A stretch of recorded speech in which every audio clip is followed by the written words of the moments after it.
Hi, my name's Emily Kyle. So thank you so much for joining us. Today, the question of the day is, what is the difference between a first-party special needs trust and a third-party special needs trust? And another great question. So thank you for asking. So I wish they had different names instead of the same name, but they don't. And they don't even have to have the word special needs trust or supplemental care trust or supplemental needs trust or any of those words in the title. It's really what the trust says.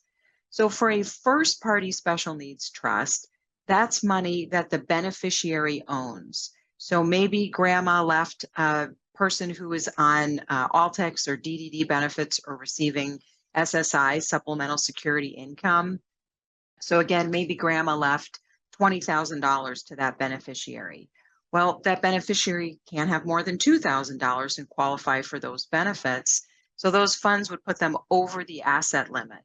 But the individual received those directly. They didn't direct it to a trust. Grandma said, for my grandson, Joe. So for those monies, that has to go into a first party special needs trust. That often happens when we have personal injury amounts coming in or a wrongful death claim, or again, some kind of a distribution that came directly to a beneficiary who is receiving some needs-based public benefits. Some of the characteristics in Arizona of those trusts are, first of all, they have what's called payback language, meaning when the beneficiary passes away, and not until they pass away or the trust terminates, the state of Arizona or any Medicaid agency that provided services for that beneficiary is entitled to be in first position to be reimbursed. Again, that payment doesn't happen until the termination of the trust, if you try to terminate it early and there are still funds left in it, or the death of the beneficiary. The other thing is in Arizona, we have to fill out an anticipated disbursements, which is basically a budget for what's going to happen to those funds each and every year.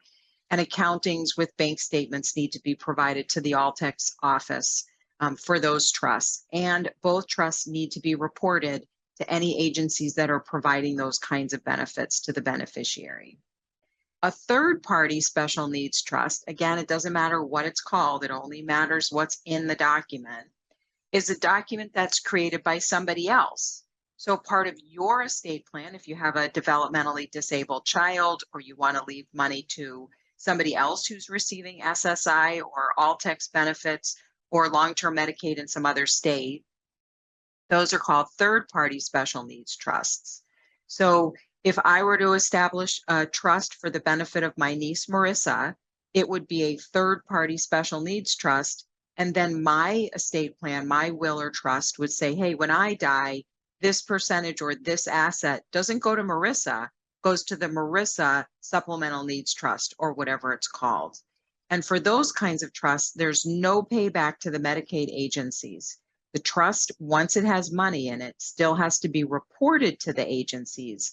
They're typically not entitled to accountings, and they are not a beneficiary of those trusts. So make sure when you are working with your estate planning attorney that you make sure you're doing a third-party special needs trust without payback language, or if you need the other kind of trust because somebody's getting them funds directly, it might be a more complicated process because there's some limits on who can create them.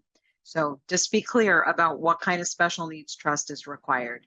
Thank you so much for joining and keep the questions coming.